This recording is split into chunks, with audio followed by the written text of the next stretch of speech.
Hey, Harry, where the heck did you run off to, boy? Your lunch break ended ages ago. You have no right to slack off. You do well to remember you're nothing but a filthy temp worker at this company. If it were up to me, you'd be working straight through your lunch break, you damn moron. Hey, Dick. I'm out doing door-to-door sales with Greg, the sales manager today. Huh? With Greg? Thought it was weird when I couldn't find him, telling me he's with you. He's away picking up the car from the mechanics right now, but I can pass on a message if you want to leave one with me. I ain't got jack to say to you, boy. Damn it, I'm pissed. I thought I was going to be able to force you to do all my work without that loudmouth Greg around. I can't freaking believe you're out doing the rounds with him. Looks like he's back, just pulling in now. What? You better not tell him about what I just said. This conversation stays between me and you, boy, or are we clear? Good morning, Dick. Hate to have to message you like this, but can I ask why there's a massive pile of documents you were supposed to take care of on my desk?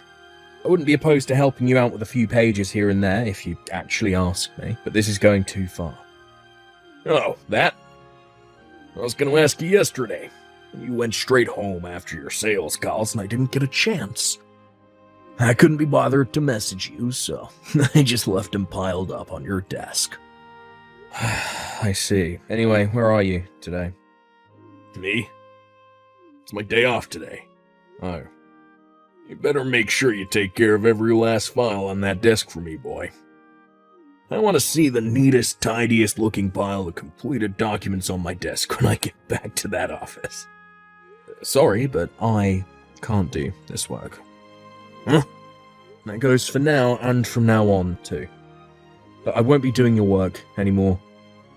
Dick, not even if you try forcing it on me. So you might as well save us both the trouble and not even bother trying. What? You dare defy my orders? Sorry, manager's calling me. Gotta go. No, wait. No, I really gotta go. But the deadline on that stuff is today.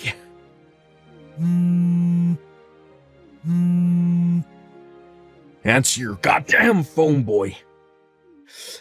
I'm a full-time employee at this company, you damn temp piece of crap. You do not have any right to disobey me. You there, Harry. You pathetic little lowlife worm. You finally slithered into the office, huh, worm boy? Anyway, stop slacking off in the lobby. I saw you stood around doing nothing near the reception desk, you know.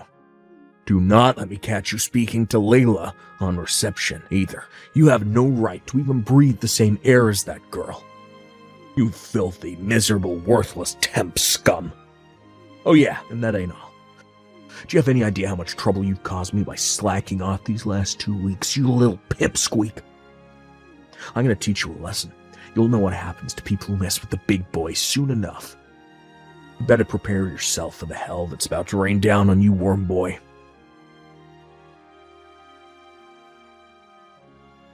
How'd you like that for a kick, pipsqueak? Bet it hurt, didn't it? You know what? Kinda reminded me of my old high school days, back when I used to flush nerds like you's heads down the toilet. I got a nostalgic throb in my right leg thanks to you, loser. You know what they used to call this right leg in my school days? The Nerd Buster, and based on how far you went flying. I can still bust nerds with the best of them. Yeehaw! Why the hell did you run up from behind and kick me while I was stood waiting at the reception desk? Huh? I want an explanation. Why do you always need me to spell everything out for you, pea-brain? Connect the dots, retard. Don't take a genius. Actually, fine, you know what? I'll tell you this time, since I feel bad for you. Alright, so I kicked you because Kayla from reception, my girl. I gave you an ass whooping because I saw you slacking off, stood at reception trying to get into her panties. I warned you this would happen, but you didn't listen. Don't you dare flirt with my girl again, filthy temp scum. We clear now? We heckin' better be. Now get back to your desk and get work. If I catch you slacking off again, I'll flying karate kick you next time. Pea-brained moron.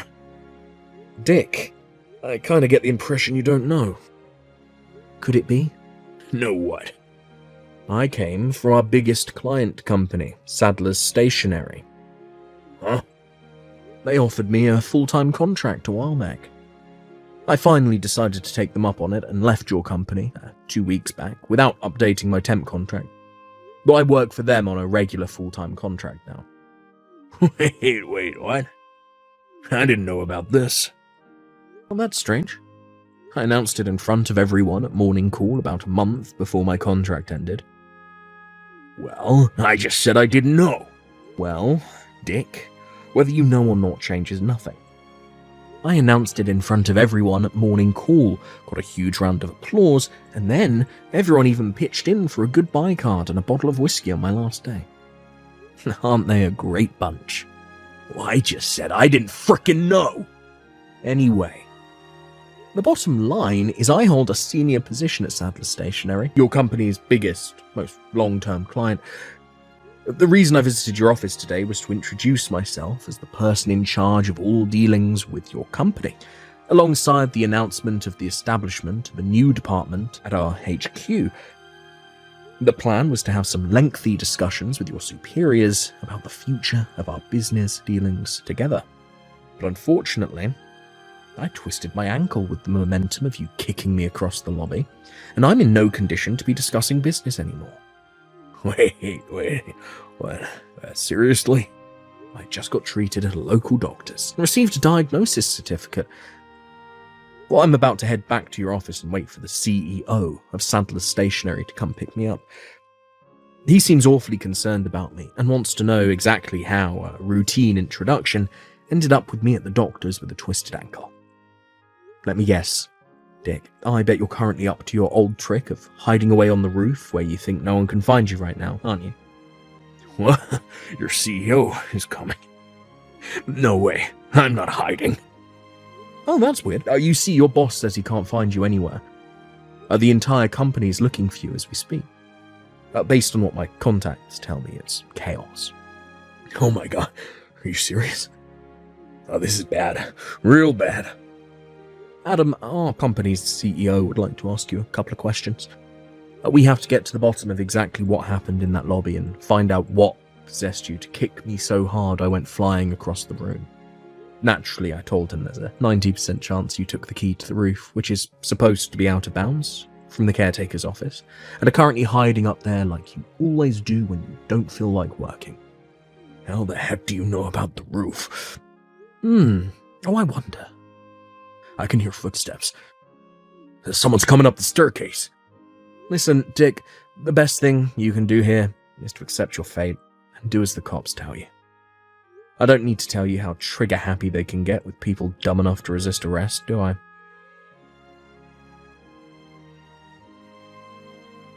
Goddamn you. I lost my goddamn job because of you, asshole.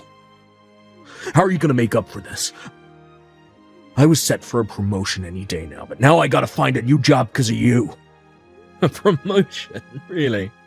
You, Dick, of all people. A promotion? Greg from sales was talking about quitting. Who else would they pick to fill his shoes? I've been waiting for a promotion longer than anyone. It was sure to be my turn next. You miserable jerk. You will pay for this. I hate to be the one to have to break this to you, but they decided on someone else before they'd even fired you. Huh? Also, you didn't just get fired for the whole thing with you kicking me across the lobby. There were other reasons. What?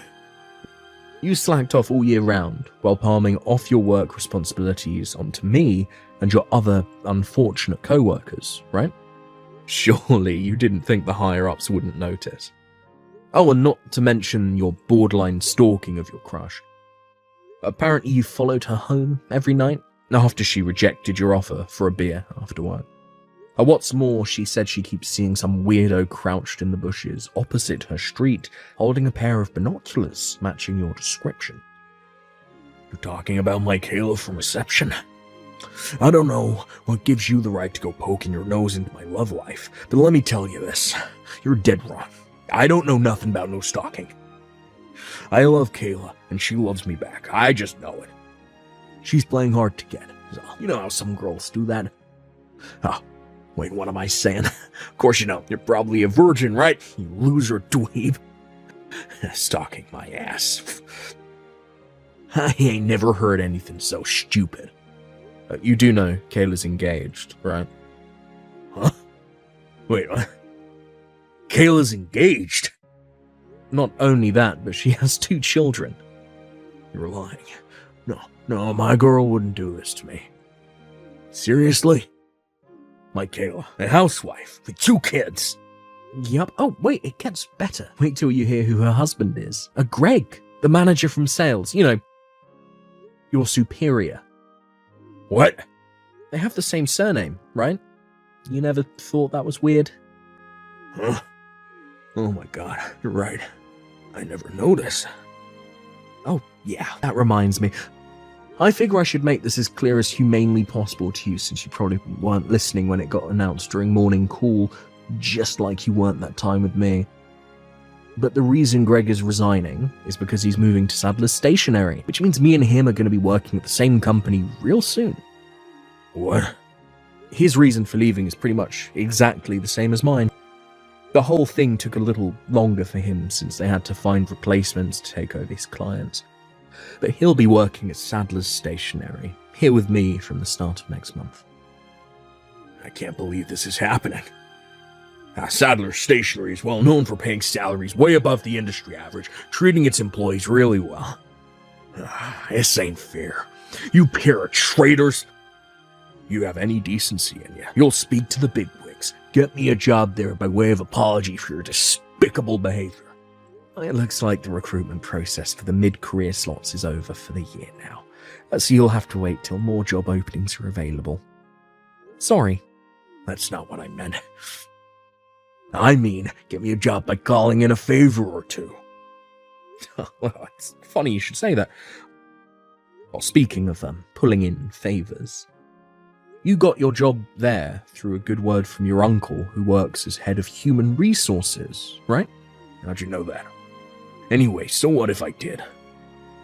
I heard some of the responsibility for your violent outburst in the lobby got pinned on him, and he got demoted. What? I'm not saying it's necessarily always a bad thing for people to get jobs through personal connections, and if we're honest, that's just how the world works. But in your case, you used your uncle's influence within the company, and the fact that he protected you whenever anyone questioned your behavior as an excuse to do whatever the hell you wanted, and treat everyone like crap. This is what you get for abusing and taking advantage of his trust and good nature. You deserve everything you got. Goddamn you. Anyway, think about it. There's no way what you're asking for would ever happen. Surely you don't actually think Sadler's Stationery are the kind of company to employ people with proven track records of violent outbursts against its employees? I wouldn't put in a good word for you if you paid me $1 million. Then what the hell am I supposed to do? I just got fired, moron. Do you even understand how serious my situation is right now? I'd say I've got a pretty good idea, actually. I'm pleased you at least realize how deep in the shit you are. My advice? Start job hunting soon. Now, don't you think it's a little weird that of all the people in the world, I'm the one you're asking for help? Job hunting is such a pain in the ass.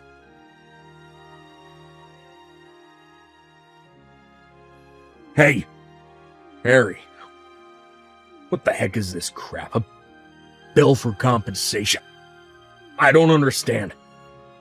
Hey, answer me. You do realize I could have gone to the cops, filed charges against you, so you'd have a criminal record for the rest of your life, right? You should be counting your lucky stars. It's only compensation I want. Huh? Your old company managed to beg my bosses not to terminate their contract after your outburst, so fortunately for them, it's business as usual.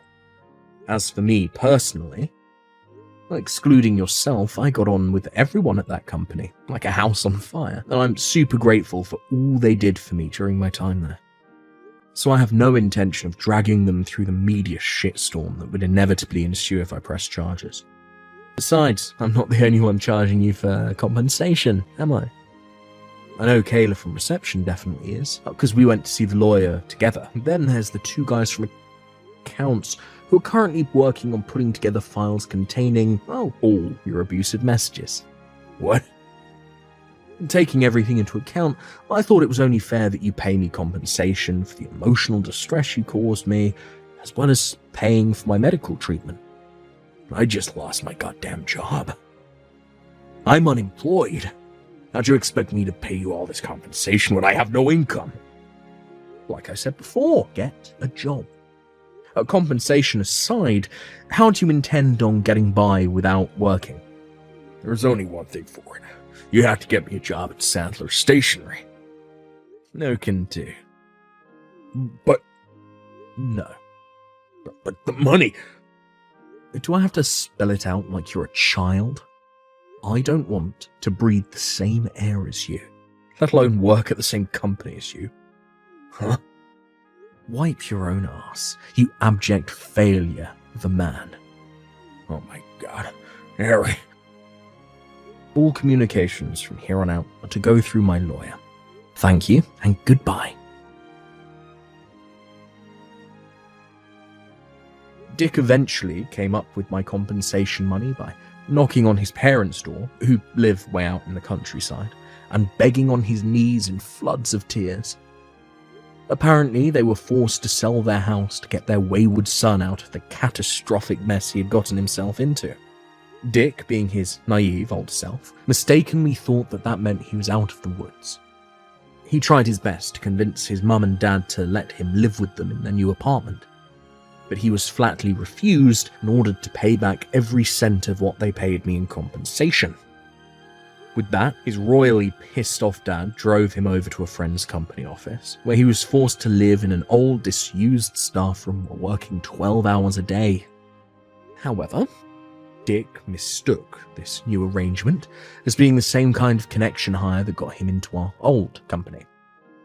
He soon began barking orders left, right, and centre, and within a week made the grave mistake of ordering the CEO's son and up-and-coming company president to make him a coffee.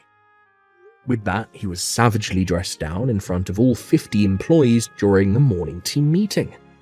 He now spends his days on the verge of tears, being shouted at relentlessly by a boss half his age.